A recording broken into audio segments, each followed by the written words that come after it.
I was in my 50s. I had a major neurological virus. That's what I was told it was. I was paralysed down the left side, rushed into the National Hospital and just told it was a virus, changed my lifestyle and I'd be fine.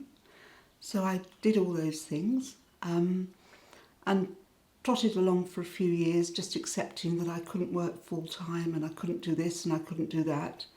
Interestingly, I was given no help or advice from the National Hospital at all. Sorry, from a hospital at all. And I went on a nutrition course, which turned out to be very, very valuable in the end. I then had another relapse happening, and the next time, in going through the diagnosis, that's when I was told I had melanoma, I was told I had Guillain-Barré, or maybe it's Parkinson's, maybe it's this, maybe it's that. So when I actually was told it was MS, it was a huge relief, because I'd been told it was so many horrible, even more horrible things, that the MS was a relief. So I was in my early 60s when I was diagnosed, and luckily a friend with MS happened to get hold of the OMS book and passed it to me, and I don't know, something resonated immediately. There were half a dozen of us in that group. We'd been put together by our MS nurse, and I went straight onto the website. There was George in all his glory, and he was going to be speaking in Brighton, literally the next weekend, or the weekend after. It was in July. I think it was the 7th of July. Is that when he was in Brighton? Because that's very significant for Londoners, that date. And in 7th of July 2013, I went rushing down to Brighton, heard George, and hope.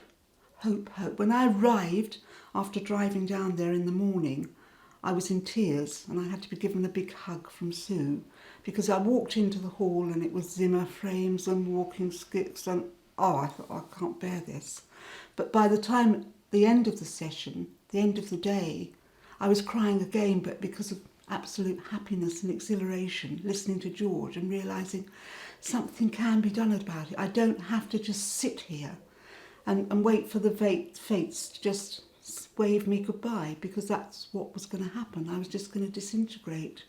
And so I heard George in July.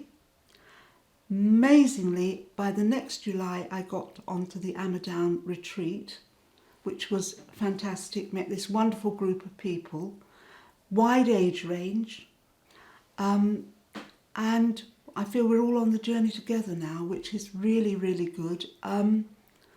I can't say I'm doing wonderfully. I'm sticking to the diet, and the meditation is becoming more and more part of my life. The exercise is a huge part of the life. I think, in a way, I'm waiting now for life after MS. My whole life is focused on MS. I'm waiting to get past that and find something else for my energies to go into. But I've got hope, and I just keep going. And I think after last July, my expectations were too high, far too high, and so I actually found it very difficult, because I seemed to degenerate a bit over the winter. But coming together, it's been really helpful to sort of get the whole thing in perspective and realise we're talking 3, maybe 5 years before there's any change. And also, my age is against me. No. Yeah, okay, age is against me. But also, I've had it a long time now. You know, other people, they find out about OMS almost as soon as they're diagnosed, and they can do something about it. But I had it a long, long time before I actually was on the OMS programme. So I've just got to be patient.